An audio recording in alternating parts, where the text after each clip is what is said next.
All right. My name is Travis Johnson. I'm going to talk a little bit about my views on leadership and my experiences and what I think make an effective leader. Who I think makes an effective leader is someone who is smart, is kind, compassionate, maybe not necessarily charismatic, but is good with people. But I think the most important thing that a good leader has is not only do they demand respect, but they give respect to the people that they're leading. I just know from my experiences, the people that I've found to be good leaders respected me and as a person and as somebody who's intelligent and could make their own decisions. And that kind of gave me confidence that they knew that I could make good decisions and that I could kind of act on my own accord and do things to a high level. And that made me want to follow them all that much more. My experiences as a leader, my first job out of high school, I was a manager at a movie theater, and that was interesting because I worked my way up, and so I found myself managing my friends a lot of the time, and so I learned that I kind of had to separate myself a little bit from them, because otherwise they would just believe that I was still their friend and that they didn't have to listen to me as their manager and listen to what I had to say. So it's kind of like my first lesson in leadership. And then I joined the Navy after that, and I again worked my way up to the point where I was leading over 50 people daily, and I had to hand out jobs and make sure that they were doing a good job and getting their work done, among other things. And that was really where I was kind of exposed to good leadership and bad leadership. And then my third kind of main leadership experience, I was a leader with Young Life, which is a Christian, high school Christian mentorship program. And that was a little bit different, being a leader, because I wasn't really trying to get them to do something or finish a task or whatever. I was trying to get them to buy into an idea. And so it was really more relational, and I had to kind of meet them on their level and put myself out there and kind of make them kind of see something in me that would make them buy into the idea that I was trying to get across to them. And so through all those things, I've kind of developed a leadership style that I think is more democratic.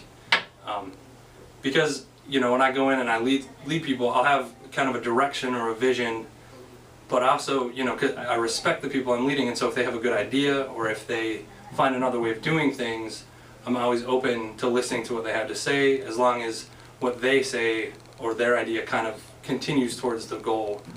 I think autocratic is needed sometimes. Like in the Navy, when I was in the Navy, for instance, we'd have to do man overboard rescues, and there was specific procedures that needed to be done, and everybody had to do their job, and there had to be one person in charge telling everybody what to do. And so, those things needed to be done, and there was no room to kind of deviate or do what somebody else wanted to do because safety was involved. But I think as an overall leadership style, autocratic doesn't really work that well. But in my experience, democratic has worked very well.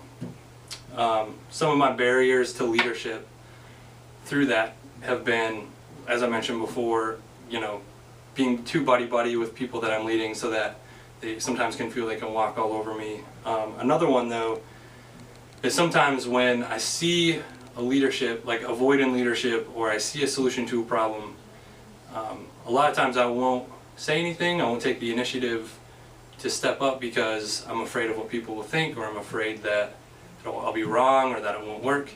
And so a lot of times I'll let somebody else fill that void, and then if it works out for them, it'll kind of give me more confidence. But if I had stepped up in the first place, it would have been a lot better. So like my main goal is to get over that barrier, is to really just put myself in a position to learn from the people I consider good leaders. I'm doing that with seeking out internships with people, with places where there are people that I think can give me good lessons on leadership and teach me how to become a good leader, because that's the best way I've learned in the past, is to just look up to other people that are getting it right.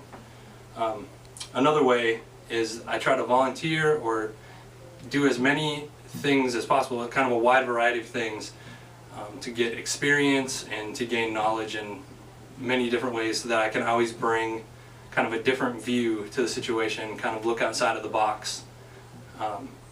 that'll separate me from a lot of other people, and help me solve problems maybe more effectively, help me kind of meet people on a better level, all those things. My main support system, I guess, is my wife.